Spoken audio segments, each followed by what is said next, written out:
बिस्मिल्लाहिर्रहमानिर्रहीम। आज हम डिस्कस करेंगे टाइप्स ऑफ सेलुलर ऑर्गेनाइजेशन। अच्छा, इससे पहले वाले लेक्चर में हमने सेलुलर ऑर्गेनाइजेशन को डिस्कस किया कि सेल या इस तरह जो लिविंग ऑर्गेनिज्म है, ठीक है, वो किस ऑर्गेनाइज होते हैं। आज इस लेक्चर में हम डिस्कस करेंगे टाइप्स ऑफ सेलुलर ऑर्गेनाइजेशन कौन से हैं, किस तरह है, ठीक है।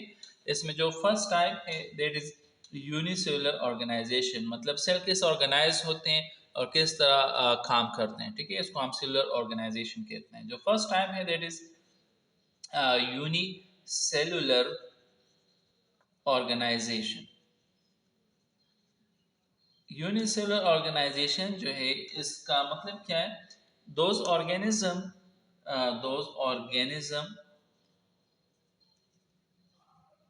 which are made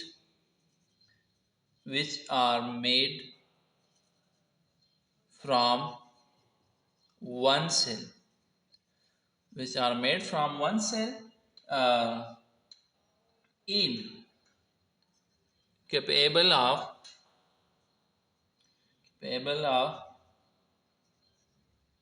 performing all types of function।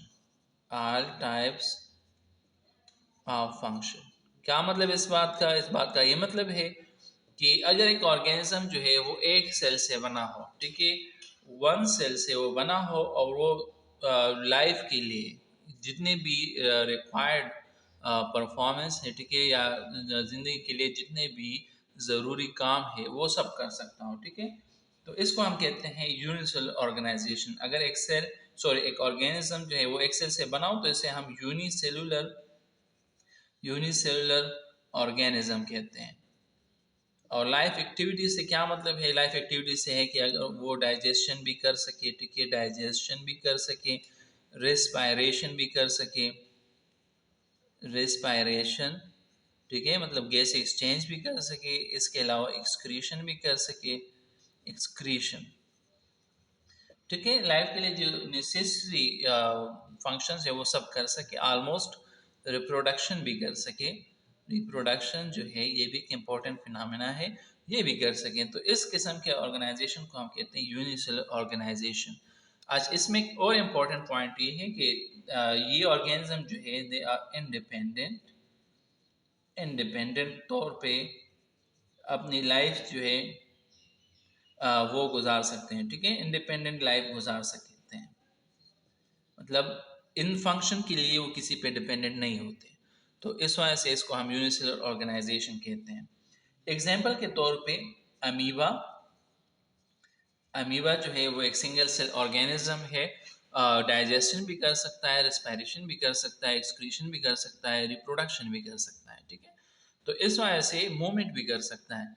तो इस वजह से और इन चीज़ों में वो किसी दूसरे ऑर्गेनिज्म का मुहताज नहीं है। इस वजह से इसको हम कहते हैं कि वो एक इंडिपेंडेंट लाइफ गुजार सकता है। अमीबा, पैरामीशियम पैरामीशियम भी एक यूनिसेलुलर ऑर्गेनिज्म है, ठीक है। यूग्लिना इसके अलावा कलेमोडोमोनास है, ठीक है, और प्लाज्मोडियम बैक्टीरिया एक्सेट्रा, ठीक है। तो यूनिसेलुलर ऑर्गेनाइजेशन में हमने ये चीज़ डिस्कस की कि ये एक सेल से बने हुए ऑर्गेनिज्म है, और ये ऑलमोस्ट लाइफ के लिए जितने भी इम्पोर्टेंट काम है वो सब कर सकते हैं, ठीक है, जिसमें डाइजेशन, रेस्पायरेशन, एक्सक्रीशन, रिप्रोडक्शन वगैरह है, ठीक है। तो ये सारे काम हैं। इसके बाद नेक्स्ट जो है that is colonial organization. Colonial organization जो है सेकंड है ऑर्गेनाइजेशन, इसमें ऑर्गेनिज्म यूनिसेलुलर ही होते हैं। इसमें जो है ऑर्गेनिज्म वो यूनिसेलुलर ही है, यूनिसेलुलर। लेकिन ये यूनिसेलुलर ऑर्गेनिज्म जो है, ठीक है, वो एक मतलब hundreds of these unicellular organism वो कंबाइन होके एक स्मॉल कॉलोनी बनाते हैं, ठीक है। और वो स्मॉल कॉलोनी अगेन इसी तरह बहुत सारे स्मॉल कॉलोनीज कंबाइन होके, ठीक है, वो क्या बनाते हैं? एक बिग कॉलोनी बनाते हैं। ठीक है, एक बड़ी कॉलोनी बनाते हैं। अच्छा, इनमें डिवीजन ऑफ लेबर किस तरह होता है? डिवीजन ऑफ लेबर वो कुछ इस तरह से होता है कि कुछ सेल्स जो हैं, कुछ सेल्स कंबाइनली वो उनका काम क्या होता है? डाइजेशन का होता है। कुछ सेल्स का काम जो है वो क्या होता है? रिप्रोडक्शन होता है। तो इस तरह सेल्स के बेस पे बहुत सेलुलर लेवल पे वो काम की डिवीजन करते हैं। रिप्रोडक्शन, ठीक है। वहाँ पे इससे पहले यूनिसेलुलर ऑर्गेनिज्म जो थे तो उनमें ऑर्गेनेलिस बेस पे डिवीजन था। ऑर्गेनेलिस बेस पे उनमें लेबर डिवीजन था। लेबर डिवीजन काम जो है वो ऑर्गेनेलिस बेस पे, यानी माइटोकांड्रिया तवानाई का काम माइटोकांड्रिया करता है, ठीक है। एक्सक्रीशन का काम विक्यूल्स करते हैं, ठीक है। डाइजेशन का काम इस तरह और टाइप के लाइसोसोम वगैरह करते हैं। तो लेकिन यहाँ पे जो है कॉलोनियल ऑर्गेनाइजेशन में सेल्स जो हैं वही काम करते हैं, वही काम डाइजेशन वाला काम सेल्स करते हैं। कुछ खास सेल्स कंबाइन होकर डाइजेशन करते हैं, कुछ खास सेल्स जो हैं वो रिप्रोडक्शन करते हैं। तो इस बेस पे उनसे लेवल जो है थोड़ा सा अप हो गया है यहाँ पे। अच्छा, ये भी याद रखिए कॉलोनियल ऑर्गेनाइजेशन ये बेसिकली एक ब्रिज कंसिडर किया जाता है। ब्रिज या आसान अल्फाज में एक लिंक कंसिडर किया जाता है between unicellular unicellular organism and multicellular organism.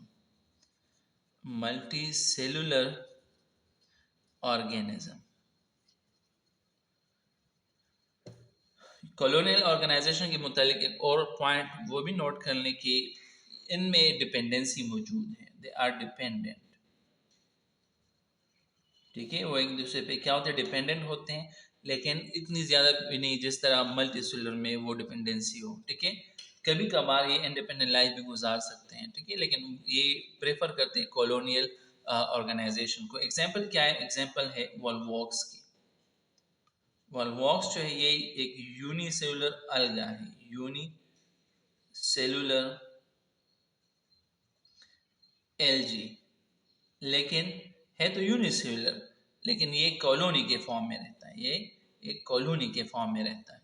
इस वजह से हम इसको कॉलोनियल ऑर्गेनाइजेशन में इंक्लूड करते हैं। तीसरी जो किस्म है that is multi cellular organization. Multi cellular organization जो है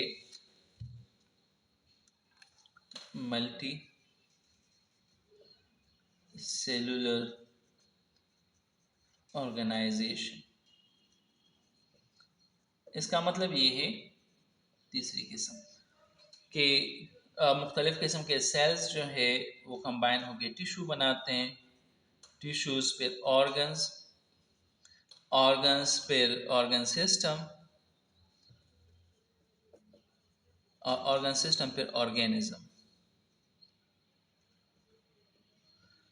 तो यहाँ पे अगर इस लेवल पे जिसमें सारे स्टेजेस मौजूद हों तो इसमें ऑर्गेनिज्म जो है उसका डिवीजन ऑफ लेबर जो है, डिवीजन ऑफ लेबर, या आप इस तरह के लिए काम काम जो है वो डिवाइड होता है किस चीज़ पे? ऑर्गन सिस्टम पे। ऑर्गन सिस्टम पे जो बहुत सारे ऑर्गन से बना होता है, ठीक है।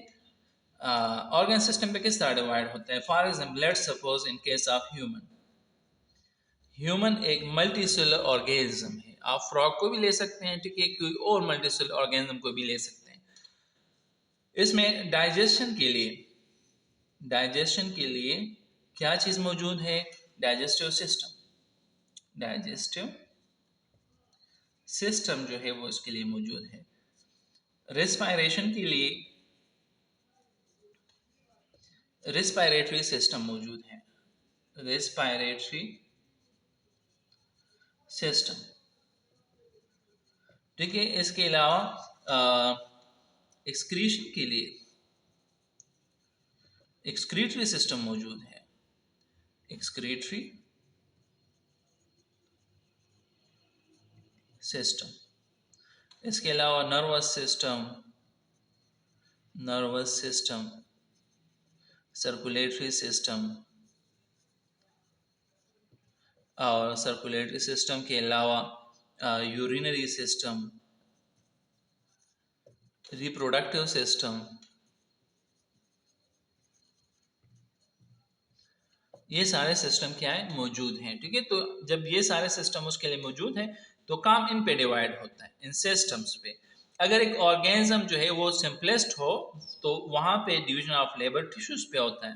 For example in case of hydra, hydra जो है वहां पे जो है मतलब वो मल्टी सेलुलर ऑर्गेनिज्म है, लेकिन उसकी बनावट जो है वो सिंपल है, ऑर्गन उसमें नहीं होते, टिश्यूज होते हैं। तो वहाँ पे टिश्यू लेवल पे वो काम की डिवीजन होती है। अगर एक ऑर्गेनिज्म है उसमें ऑर्गन्स प्रेजेंट हैं, फॉर एग्जांपल प्लेनेरिया, उसमें ऑर्गन्स हैं, तो वहाँ पे जो है डिवीजन ऑफ लेबर जो है वो ऑर्गन्स पे डिवाइड होता है। तो सिमिलर केस होते हैं, कम्प्लेक्स ऑर्गेनिज्म जो है फॉर एग्जांपल ह्यूमन है तो उसमें डिवीजन ऑफ लेबर इस तरह होता है। For example in case of plants, plants में दो किस्म के वो होते हैं। ठीक है, एक को हम रिप्रोडक्टिव पार्ट कहते हैं, रिप्रोडक्टिव, और दूसरे को हम कहते हैं वेजिटेटिव, टेटिव। रिप्रोडक्टिव पार्ट में फ्लावर आता है, फ्लावर। ठीक है, जबकि वेजिटेटिव पार्ट में स्टेम आता है, रूट्स आते हैं, ब्रांचेस आते हैं, और लीव्स आते हैं। अच्छा, तो ये सारे जो हैं यहाँ पे ये काम जो है इस तरह डिवीजन डिवाइड होते हैं। और यहाँ पे complete dependency, complete, complete dependency का मतलब क्या है कि यहाँ पे अगर आप कुछ सेल्स को इस बॉडी से जुदा करें, टिश्यू के कुछ टिश्यूज जो हैं अगर इस बॉडी से ऑर्गेनिज्म से जुदा करें, कोई ऑर्गन जुदा करें, तो वो अलहदा कोई काम नहीं कर सकता। कोई टिश्यू आप जुदा करें तो कोई अलहदा अपने आप के तौर पे लाइफ नहीं गुजार सकता। ठीक है, कोई ऑर्गन्स अलहदा कोई लाइफ नहीं गुजार सकता, इंडिपेंडेंट लाइफ, ना ही ऑर्गन सिस्टम। तो इसके बेस पे जो है, ठीक है, उसके बेस पे ये जितने भी टिश्यूज हैं या जितने भी वो हैं, तो एक दूसरे पे मल्टी सेलुलर ऑर्गेनाइजेशन में वो एक दूसरे पे कम्प्लीटली डिपेंडेंट होते हैं। कोई क्वेश्चन हो यहाँ तक आप पूछ सकते हैं।